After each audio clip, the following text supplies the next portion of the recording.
Yes, I am a director and interim CEO for Precision Pastures, but I'm not going to talk about Precision Pastures today. I'm going to talk about one of our clients. This is actually his property up there, so he is an Angus producer. He's not a very good one, I have to say. He's probably not even a very good Precision Pastures client. He does pay his bills, but he doesn't listen to us very often. I can say that because that's me. I started as a client of Precision Pastures, and that's what I'm going to focus on today, was the lessons I've learnt about being a producer and this whole new, exciting but somewhat scary industry that's really forming in the form of a soil carbon industry. So a couple of things I'm going to talk about. I'm going to talk about my own soil carbon project and why do it at all. How does it actually work in some simple layman's terms? And I'm going to be pretty open about some of the costs and maybe some of the projections that I've made about how it could work for me, and finish with a bit of a where to start and some Q&A. And hopefully, if I've got time, which I doubt I will, I'll touch on some research facts and figures. We are doing 2 research projects with MLA and MLADC, which is unearthing some really interesting findings about soil carbon and its connection to livestock production. So this is our place. Mine Bar it's called. It's about an hour north of where we are today. 3,200 acres, sheep and cattle. You're familiar with the term God's country. You would be familiar that this is not God's country. It's coarse granite. We have been doing a bit of work to improve some country across the fence there, native country, and you can't see them, but I've got some sheep there doing their best to get barber's pole. But that's where we started, and we purchased Mine Bar in 2019, and while I'd like to say that we were trying to be progressive and get ahead of the whole livestock emissions issue and resolve that problem, that just isn't the case. We were doing it for we were looking at it for one sole purpose, and that was we wanted to improve our pasture. That's the only reason we ended up looking at soil carbon. So how did we start doing that? 2019, we got Farm Lab and Precision Pastures to come out and do some soil sampling for us. That's a profile of our soil. That's our better soil. On the right is the top. There's a little bit of organic matter and then literally 30 centimetres of sand and then a bit of clay underneath. But that was the good news. This was our report card, and our soil test results, look, they're probably reasonably familiar to some of you. We had a major pH issue. We had a major sulphur deficiency. We had a minor potassium deficiency and phosphorus deficiency. This may not be uncommon to some of you, but it was a bit uncommon to me. I'm from Western Queensland. My wife's from the Flinders Ranges, South Australia, so I didn't know what we were going to do. But fortunately, Milton Kirkpatrick at Precision Pastures did, and he explained, no problem, lime will solve your pH, a fertiliser or a single super will solve your nutrient deficiencies. Think about some compost or some pasture improvement programs to get some deep-rooted perennials and legumes into your pasture mix. And as I was just sort of thinking, God, how much is this going to cost? Milton gave me one final comment, and it was probably the comment that changed everything. He just said, these activities are what's called eligible activities to create carbon credit units from a soil carbon sequestration project. And Precision wasn't doing soil carbon projects. He just left me with that comment. Now, I like I said, I knew nothing about soil carbon. I probably couldn't spell sequestration. I just knew nothing about it, but I did promise to look into it. And what I discovered was that in 2013, I'm not sure if that was Gillard, Rudd or Abbott, but the federal government established the Clean Energy Regulator.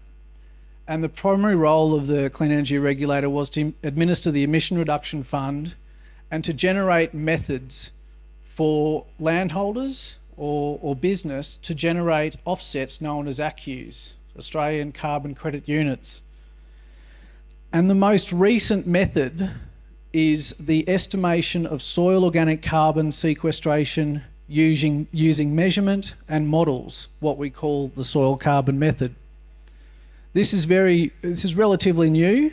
It was brought out, or the main one came out in 2018. It was updated in 2021.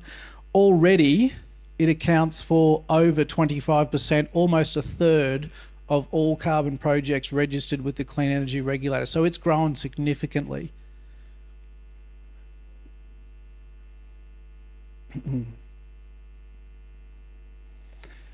There were a lot of articles when I was researching.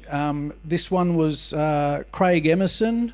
He described it as carbon capture and soil sequestration as a gift horse for Australia. Not since wool, coal, iron ore booms was there such an opportunity in front of Australian producers. And John Anderson wrote a similar article saying that with Australia's very old and depleted soils, there's no country in the world that has a greater opportunity to improve those soils, sequester carbon, and potentially sell a high quality carbon credit offset.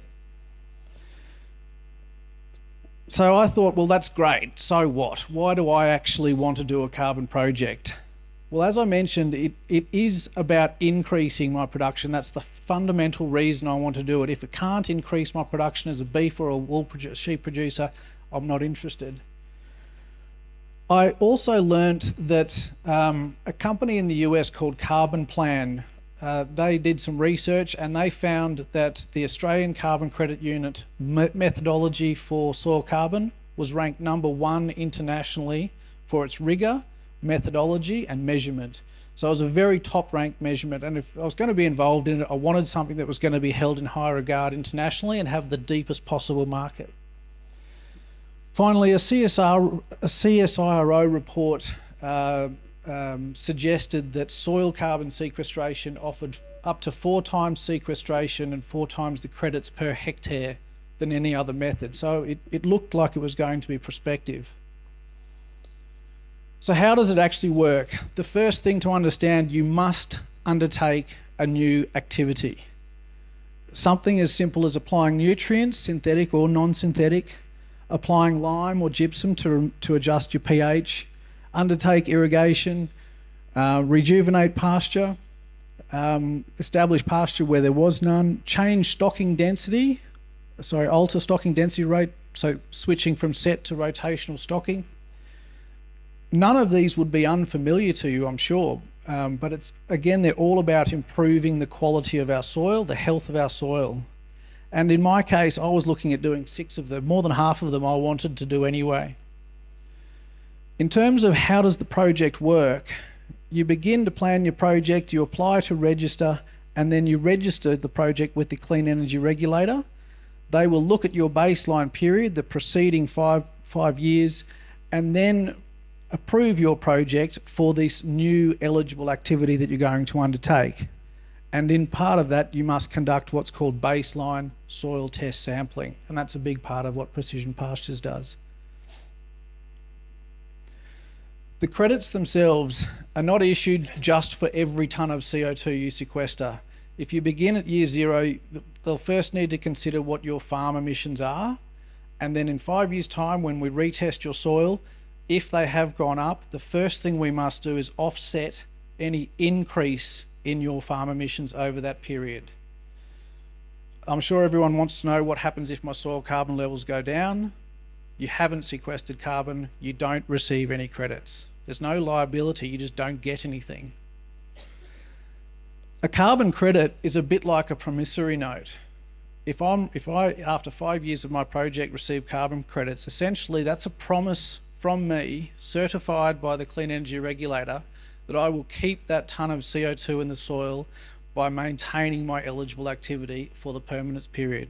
That's, in a nutshell, that's what a carbon credit is. So, okay, while that sounded great, I did actually want to see if the agronomy worked in practice. So this is a map of Myanmar, and the white paddocks we applied lime and did an oat crop on. The yellow paddock, about 22 hectares, I did lime, an oat crop, and then a permanent pasture mix with perennials, legumes, a bit of tillage radish. And that's obviously the drought year of 2019, but looking towards that Saddleback Mountain, I had, that's the airstrip paddock you can just see there. So we're standing there and looking up that way. 3 years later, after I had done my pasture improvement program, of course I had an improvement in production, and of course the rain was different. But this metric here, my carrying capacity in DSE per hectare per 100 mil of rain actually increased by about 70 odd %. So that was fairly obvious. You improve your pasture, you're going to get a production increase. What I didn't know was that I would also increase my soil carbon levels by 0.24% from 10 centimetres down to 50. What was fascinating was that my top 10 centimetres actually went backwards. That's a whole other story, and a lot of research will go into explaining that. But when I had done this, I thought, okay, well, that's taken me 3 years and I've barely got my pastures established. I want to put a bit more time into that. What do I think I can do? And this is me, this is not a Precision Pastures forecast, but I reckon over 25 years, I'm going to aim for 1% across my iron bar. Just bear that number in mind, because from that, my whole forecast and cost benefit analysis will hang.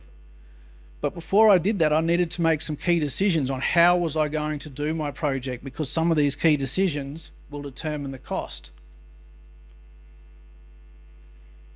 Decision number one, how was I going to register my project? The options are, I could do it myself, appoint a developer, or join an aggregators project. I actually started it myself, and it is not difficult.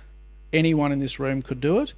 However, there is a point you'll need an independent expert to create what's called a land management strategy. And in my case, I needed someone to do that, and I wanted someone to be there to hold my hand through the auditors, so I did appoint someone to help me with that. How do you want to appoint that developer or that service provider? Do you want to pay a higher upfront cost and a lower commission, or vice versa? Or do you want to pay some one-off fees? All of these cost structures exist, and if you are considering, I suggest you look at all of the options. For us, we wanted the lowest possible ACCU commission. I wanted to have the full control over my project, and I wanted to own as many of them as possible. This is a really big issue, the project proponent. Who actually owns the project? Depending on how you consider this project registration, some developers require that they are the proponent. They effectively own the project. It's registered in their name. When credits are issued, they're issued in their name. That has significant tax, ownerships, risk implications to the producer. And whilst I'm not suggesting you need to choose one over the other, they all have their pros and cons, and we'd happily put all of them in front of you. But for me personally, I wanted to own the project myself. The sale of the credits. Now, a lot of people think when you do a carbon project, you just get paid money for your credits. That's not how it works. When you register a project, you earn the right to be issued credits, and then it's up to you how you sell them. You can do a forward contract with the Emission Reduction Fund. You can do a forward contract with third party. You can sell them privately to Qantas, or you can wait until the ACCUs are issued. It's quite interesting. I've met with an investor the other day that it's wanting to buy credits. They are actively, daily looking at the Emission Reduction Fund register, and if they see a brand new project, they will track that producer down, call them up and ask them if they're interested in selling credits. So the day or the week you get registered, if you do a project, you'll probably get a phone call from someone wanting your credits. Such is the demand for them. For us personally, we didn't want any of that. We wanted to wait until the credits were on our ANREO account and just wait and see. Sell them at a time of our choosing. So some numbers, how does it actually work? I'm going to give you an example for Mine Bar. We have a current average soil carbon level of 1.17 down to 30 centimetres, and we have a bulk density of 1.35. So that's 1.35 square cubic metres goes into a tonne. From that, I'm going to show you what would happen if we increase our carbon by 1%. And this is how you calculate your ACCUs. First step, volume of soil in 1 hectare. That's obviously 100 by 100, and I'm going down 30 centimetres, so that's 3,000 cubic metres in my hectare. Step 2, convert that to mass. I multiply that 3,000 cubic metres by my bulk density, and I get 4,000 tonnes of soil in my hectare. establish the SOC increase. I want 1% of that. I'm going to increase my soil organic carbon by 1%. So that's a bit over 40 tonnes of carbon per hectare. I'm going to convert that SOC, soil organic carbon, to atmospheric CO2. There is a factor of that. It sounds random, but if you Google convert soil organic carbon to atmospheric CO2, it's a factor of 3.66. That equals 148 tonnes of carbon, CO2, per hectare. The regulator will issue 1 ACCU per tonne of CO2 sequestered, so 148 ACCUs. And then you extrapolate that across the project area, which in Myanmar's case is 1,000 hectares. So this is where I was a bit, shocked, to be honest. So if Myanmar's 1,000 hectares and we're doing a project for 25 years, and our starting level of 1.17 carbon increases by 1%, total ACCUs of 154,000, multiplied by the price. Does anyone know? I think it's a bit more than 35. It might be 37 or 38 now. If I assume that's the price for the whole 25 years, that's the potential income for all of the credits. Never mind what happens if I did a bit better or the price goes up. But that's only to 30 centimetres for 1% increase.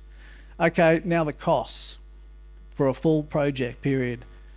I've done a carbon starter report, a preliminary assessment of if it could work to give me these numbers. My project registration, remember I wanted the lowest possible commission, so I was happy to pay a bit of upfront costs for registration support. My baseline sample collection. If anyone tries to suggest that the cost of baselining is too expensive, $8.20 a hectare is what it'll cost me to collect my samples. And not only that, but I'll also get some other useful management data, my soil health issues, my pH, etc. So that's just not really the issue it's made out to be. On annual monitoring, that's not required, but I'm going to do that anyway, and then subsequent audits and samples along the way.